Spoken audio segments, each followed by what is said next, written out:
Hello? Hello? Hey, I really think this is perfect for our wedding. Sorry, nasa phone ka pala. Hello? Hello, sir. Okay na po. Who's this, please?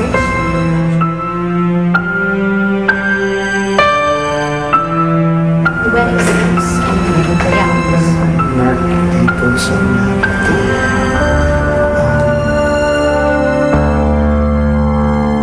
Ang gwapo ka ba?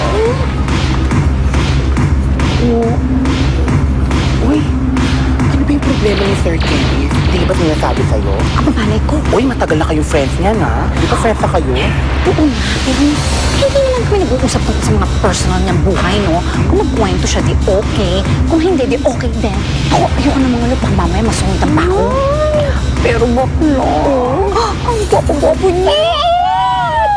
Diyos ko, talaga tignan mo kahit sa dilim, ang gwapo-gwapo talaga. Gusto yung mga yun. Oo, gusto ko yung makatingin.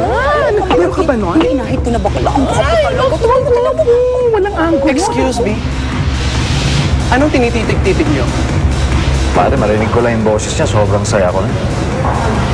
Kaya nga, hindi ko alam kung anong mangyayari sa akin pag ginasal siya.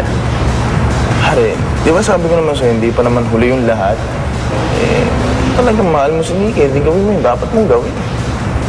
Pagtanggol mo siya, paglaban mo. Pigilan mo yung kasal. Total, alam din naman ni Nikki na mahal ka niya. Hindi ganun kasimple yun. Iba-iba sitwasyon namin, pare. O ibang lalaki lang yun, kaya kaya kong gawin. Pero hindi, si Kuya yun. Alam mo, pare, parang napapansin ako masyado ka na nagpapakamantil dyan sa kuya mo. Ewan ko sa'yo. Ito kung bakit, kasi buong buhay ko, si Kuya nagbibigay sa akin. Ngayon lang ako magbibigay sa kanya. Kaya yun. Okay. Sabihin na natin nga na hindi mo habulin si Nikki. Pero ang tanong, pare, kaya mo ba siyang kalimutan?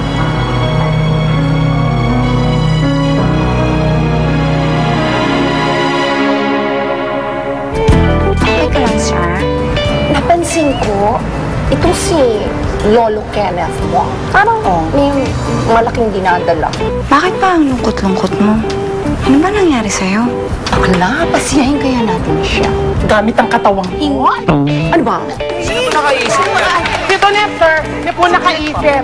Para raw po maging masaya kayo, sir. Diba sinasabi ko Alam mo, pare, masyado ko na napapamahal sa mga bakla dito.